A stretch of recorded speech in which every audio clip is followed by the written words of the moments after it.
the older the robin gets, the bigger his red breast gets, and that means he's survived a long time.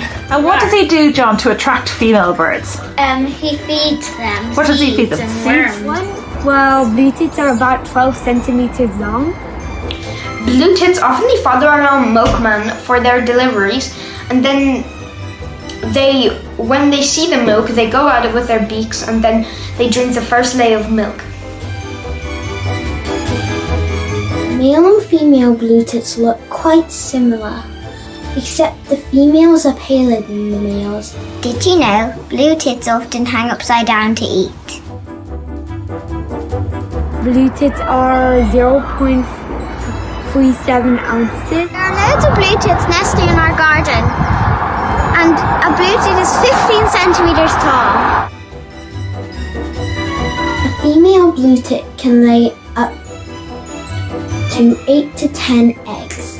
Tit predators are mainly woodpeckers, domestic cats, and